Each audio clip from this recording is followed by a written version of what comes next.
Whenever you deal with money in a word problem, there's a trick that you can do. I'm going to show you that trick today, guys. But before we do, I'm the math professor, Kyle Martin, and this is the channel where you do your math homework fast and accurately. All right, I'm going to make you a deal. Subscribe to my channel right now, and if this video doesn't help you when we're done, you can unsubscribe. All right, it's easy as that. But right now, let's get into it. All right, let's read our problem, and I'll tell you the trick we can do when we work with money and word problems. Here it says, Lori has $4.50 in dimes and quarters. She has 3 more dimes than quarters. How many dimes and quarters does she have? All right, so if I do this one here, it looks like we're probably first going to have to come up with the physical items, in this case, dimes and quarters, that she has. So I think that's going to be this sense. She has 3 more dimes than quarters.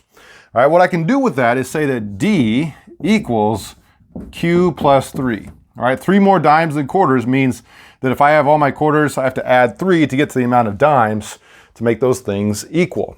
All right, the second equation that we're going to come up with is their worth, and this is where the trick is going to come in. Instead of saying like 0.10 for a dime for 10 cents, 0.25 for a quarter, 25 cents, we don't want to put this in terms of decimals. We want to put this in terms of whole numbers. So I'm just going to say 10D. All right, a dime is worth 10 cents, plus a quarter is worth 25 cents, so I can say 25Q. And then equals, instead of saying 4.50, what I really did here is I moved my decimal twice in each of those. So I can move my decimal here twice and say instead of equals $4.50, it's going to be 450. Then it looks like we're going to solve this one by substitution. So I'm going to take what D equals here, the Q plus 3, and we're going to sub it in for D in the other equation, right? Since that's what D equals.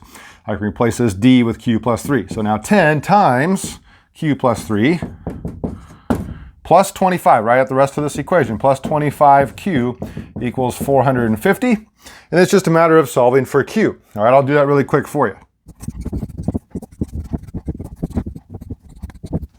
All right, so after solving for Q, I got Q equals 12, which means in our case that she has 12 quarters, okay? Now, it'd probably be easiest if I put it back into this top equation to figure out D. D equals, instead of Q, I could say 12. 12 plus 3 is 15. So D is going to equal 15. In other words, she has 12 quarters and 15 dimes. Hey guys, hope this video on system equations with money has helped you out, all right? Just a reminder, in my website, linked in the description below, where I have lots of free videos. So maybe check out some of those in the future if you need help again.